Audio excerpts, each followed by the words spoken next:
कैसे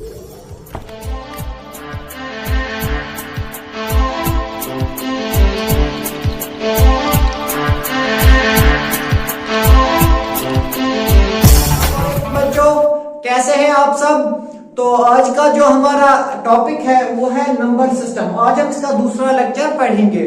तो आज का टॉपिक शुरू करने से पहले हम जल्दी से देखेंगे कि हमने पहले लेक्चर में क्या क्या डिस्कस किया था। पहले लेक्चर में हमने पढ़ा था कि नंबर क्या होता है, नेचुरल नंबर्स हम किन को बोलते हैं, होल नंबर्स किन को बोलते हैं। उसके बाद हमने डिस्कस किया था कि प्राइम नंबर्स क्या होते हैं, कंपोजिट नंबर्स क्या होते हैं, ऑड नंबर्स क्या होते हैं और इवन नंबर्स क्या होते हैं। आज हम इसका एक और पार्ट पढ़ेंगे, फ्रैक्शंस। हम फ्रैक्शंस किनको कहते हैं। तो चलो बच्चों शुरू करते हैं। जो फ्रैक्शंस है इसको हम ऐसे डिफाइन करेंगे। A fraction represents a part of whole piece. जो ये फ्रैक्शन है ये रिप्रेजेंट करता है जो होल नंबर्स को रिप्रेजेंट करता है, लेकिन एक प्रॉपर फॉर्म में। हम इनको कैसे रिप्रेजेंट करते हैं, it can be written in the form of a by b। इनको हम a by b की फॉर्म में लिखते हैं। where both are whole number, जो दोनों a और b ये दोनों होल नंबर्स होते, लेकिन जो b है ये 0 के बराबर नहीं होता है। तो जो a by b, a divided by b, जो ऊपर का पार्ट होता है इसको हम बोलते हैं न्यूमरेटर। जो नीचे का उसको हम बोलते हैं डिनोमिनेटर। Numerator and denominator. तो जो फ्रैक्शन अब आपको समझ में आया होगा, जो फ्रैक्शन इसको हम a by b की शक्ल में लिखते हैं। तो a को हम न्यूमरेटर बोलते हैं और b को डिनोमिनेटर बोलते हैं। a और b दोनों क्या होते हैं, होल नंबर्स, लेकिन b 0 के बराबर नहीं होता है। तो हम ऐसे भी कह सकते हैं जो a है ये होल नंबर होता है और b नेचुरल नंबर होता है। तो इसके बाद जो फ्रैक्शंस है इसके पार्ट, इसको कैसे क्लासिफाई करेंगे, इसको दो तरीके से हम क्लासिफाई करते हैं। जो पहला पोर्शन है उसको हम बोलते हैं प्रॉपर फ्रैक्शन। प्रॉपर फ्रैक्शन कौन सा फ्रैक्शन होता है, प्रॉपर फ्रैक्शन वो फ्रैक्शन होता है जिसमें जो न्यूमरेटर है वो लेस देन डिनोमिनेटर होता है। फॉर एग्जांपल हमारे पास है 3/5, 4/7, ये दोनों क्या है, ये प्रॉपर फ्रैक्शंस है। क्यों, इनका जो न्यूमरेटर है वो डिनोमिनेटर से छोटा है। इसके बाद जो अगला है वो है इम्प्रॉपर फ्रैक्शन। इम्प्रॉपर फ्रैक्शन क्या होता है, इम्प्रॉपर फ्रैक्शंस वो फ्रैक्शंस होते हैं जिसमें जो न्यूमरेटर होता है वो ग्रेटर देन डिनोमिनेटर होता है। जो न्यूमरेटर होता है वो डिनोमिनेटर से बड़ा होता है। फॉर एग्जांपल हमारे पास है 5/3, 7/4, 6/3। हम ऐसे भी कह सकते हैं 8/5। दैट ये सभी जो है ये इम्प्रॉपर फ्रैक्शंस होते हैं। इम्प्रॉपर फ्रैक्शंस क्यों हम इनको कहते हैं, क्योंकि इनका जो न्यूमरेटर होता है वो लेस देन होता है इनका जो न्यूमरेटर होता है वो ग्रेटर देन होता है डिनोमिनेटर। प्रॉपर में क्या होता है, इनका जो न्यूमरेटर है वो लेस देन डिनोमिनेटर, लेकिन इम्प्रॉपर में जो न्यूमरेटर है वो ग्रेटर देन डिनोमिनेटर होता है। अब आपको समझ में आया होगा कि फ्रैक्शंस हम किनको। इसके बाद अब हम देखेंगे कि रैशनल नंबर्स कौन से नंबर्स होते हैं। हम रैशनल नंबर्स को कैसे डिफाइन कर सकते हैं। देखो बच्चों, रैशनल नंबर्स वो नंबर्स होते हैं जिनको हम p/q फॉर्म में लिख सकते हैं, जिनको हम p divided by q form में लिख सकते हैं। और जो p और q है ये इंटीजर्स होते हैं। जो p और q है ये इंटीजर्स होते हैं। फ्रैक्शंस में क्या होते हैं, ये होल नंबर्स होते हैं, लेकिन रैशनल नंबर्स में ये क्या होते हैं, ये इंटीजर्स होते हैं। और जो ये q है ये 0 के बराबर नहीं होना चाहिए। हम इसको कैसे हम डिफाइन करेंगे, a number which can be written in the form of p/q, whereas p and q are integers and q is not equal to 0। अब हम फिर से आते हैं फ्रैक्शंस में। फ्रैक्शंस में भी हम क्या कहते हैं, जिनको हम a डिवाइडेड बाई b की फॉर्म में लिख सकते हैं और b is not equal to 0 but a and b are whole numbers।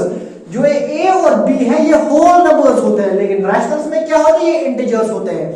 तो यहां हम एक चीज कह सकते हैं, जो ये फ्रैक्शंस होते हैं सभी फ्रैक्शंस रैशनल नंबर्स होते हैं। सभी फ्रैक्शंस जो होते हैं ये रैशनल्स होते हैं, लेकिन सभी रैशनल्स फ्रैक्शन नहीं हो सकते। क्यों? अगर हम एग्जांपल लेंगे किसी रैशनल नंबर के, फॉर एग्जांपल -2/3, ये रैशनल है क्योंकि 2 भी इंटीजर है, 3 भी इंटीजर है, लेकिन यह फ्रैक्शन नहीं है। क्यों?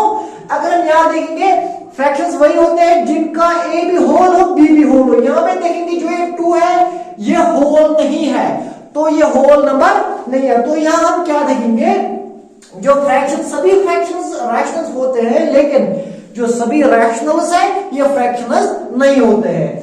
अब इसकी एक और डेफिनेशन है रैशनल्स की। हम रैशनल्स को एक और तरीके से भी डिफाइन कर सकते हैं। वो कैसे? देखो बच्चों, numbers which have either terminating decimal expansion. अब डेसिमल एक्सपेंशन हम किसको कहते हैं? डेसिमल एक्सपेंशन इसका मतलब, अगर हम कोई पॉइंट पे लिखेंगे, फॉर एग्जांपल 4.23, ये जो 4.23 ये डेसिमल एक्सपेंशन है, 2 इसका डेसिमल एक्सपेंशन है।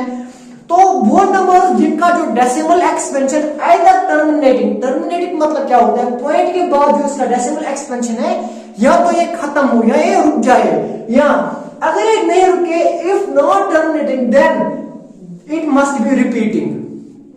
अगर ये खत्म ना हो तो ये रिपीट होना चाहिए। फॉर एग्जांपल हम इसको कैसे एक एग्जांपल समझेंगे। देखो बच्चों, हमारे पास है नंबर 1/9। अब बच्चों देखो, हम इसको डेसिमल्स में लिखेंगे, ऐसे लिख सकते हैं हम इसको 1 को हम 9 से डिवाइड करेंगे, 9 multiply by 0 is equal to 0, 1 minus 0 is equal to 1, या पॉइंट आ गया, यहां आ गया 0, 9 1 9, कितने बचे? 1 पॉइंट ऑलरेडी यहाँ पे फिर से 0 आएगा, 9 1 9, यहाँ कितना बचा? 1। तो यहाँ आप देख सकते हैं ये रिपीट हो रहा है। तो जो इसका डेसिमल एक्सपेंशन है ये खत्म नहीं होता, लेकिन यहाँ पे ये रिपीट होता है 0.111, तो ये रिपीट होगा, ये 1 कंटिन्यूअसली आएगा। तो ये रैशनल नंबर है, वो नंबर जिसका जो डेसिमल एक्सपेंशन है it is either terminating. For example terminating हम कैसे कहेंगे? यहां देख सकते हैं हम, हमारे पास है 7 डिवाइडेड बाय 2, हम इसको डिवाइड करेंगे 7 को 2 से, 2 3 6, 7 minus 6 is equal to 1, यहां पे आ गया पॉइंट, यहां 0, 2 5 10, तो ये खत्म हो गया। तो जो इसका डेसिमल एक्सपेंशन है ये टर्मिनेटिंग है, और जो इसका है वो नॉन टर्मिनेटिंग है, लेकिन क्या है? ये रिपीटिंग है। तो रैशनल नंबर्स वो नंबर्स होते हैं जिनका जो डेसिमल एक्सपेंशन है इट्स आइदर टर्मिनेटिंग, या तो इनका डेसिमल एक्सपेंशन टर्मिनेट होना चाहिए, खत्म होना चाहिए, या if it is not terminating, अगर टर्मिनेटिंग ना है नहीं है तो ये रिपीट होना चाहिए, यहां पे रिपीट होता है। तो अब आपको समझ में आया होगा रैशनल नंबर्स हम किनको कहते हैं। यहां पे एक और चीज याद रखना, हर एक फ्रैक्शन रैशनल होता है, लेकिन हर एक रैशनल फ्रैक्शन नहीं होता है, क्योंकि जो रैशनल नंबर्स होते हैं इनका जो प्योर कोई इंटीजर्स होते हैं, और जो फ्रैक्शंस होता है जिसका जो न्यूमरेटर डिनोमिनेटर है ये क्या होता है? They are whole numbers. हमको ये भी पता है every whole number is integer, but conversely it is not to be true, that means every integer is not a whole number. बच्चों अब आपको ये रैशनल्स अच्छे से समझ में आया। बच्चों अब हम अगले टॉपिक की तरफ आते हैं जो है इरैशनल नंबर्स। इरैशनल नंबर्स कौन से नंबर्स होते हैं? हम सिंपली ऐसे भी कह सकते हैं जो नंबर्स रैशनल ना हो उनको हम इरैशनल नंबर्स कहते हैं, या वो numbers which cannot be written in the form of p by q, वो नंबर्स जिनको हम p by q के फॉर्म में नहीं लिख सकते हैं उनको हम बोलते हैं ये इरैशनल नंबर्स है। या हम इसको ऐसे भी डिफाइन कर सकते हैं, वो नंबर्स जिनका जो डेसिमल एक्सपेंशन है ये नॉन टर्मिनेटिंग नॉन रिपीटिंग हो, इनका जो डेसिमल एक्सपेंशन है जो ये तो ना खत्म होता है ना टर्मिनेट होता है, लेकिन इसके साथ एक और चीज है, ना ये कहीं रिपीट होता है, ना इनका डेसिमल एक्सपेंशन कहीं खत्म होता है, ये कंटिन्यूअसली आगे आगे जाता है, ना इनका डेसिमल एक्सपेंशन कहीं रिपीट होता है। इसकी एग्जांपल हम क्या लेंगे? सबसे पहली जो एग्जांपल है वो है, फॉर एग्जांपल इसमें लिखेंगे पाई। पाई जो है ये एक रैशनल नंबर है, या हम ऐसे लिख सकते हैं √2, √3, √5, ये सभी क्या है? ये इरैशनल नंबर्स है। अब आपके जहन में शायद क्वेश्चन आया होगा जो ये पाई है ये इरैशनल क्यों है? क्योंकि हम इसका पाई का जो वैल्यू है वो हम क्या यूज करते हैं, पाई इज इक्वल टू 22/7। लेकिन जो यहाँ पे आप सोच रहे होंगे जो ये 22/7 है तो रैशनल है, तो पाई इरेशनल कैसे हो गया। जो ये पाई है ये हम अप्रोक्सीमेटली लेते हैं इक्वल टू 22/7। ये एग्जैक्टली 22/7 के बराबर नहीं है, ये अप्रोक्सीमेटली होता है।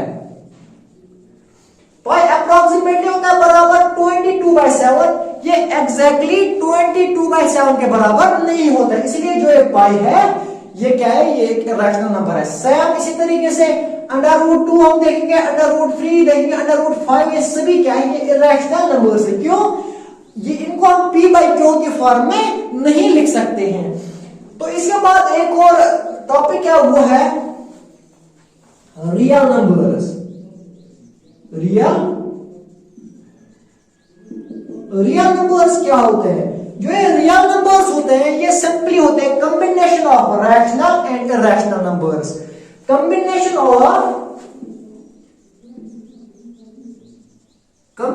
Of rational and irrational numbers.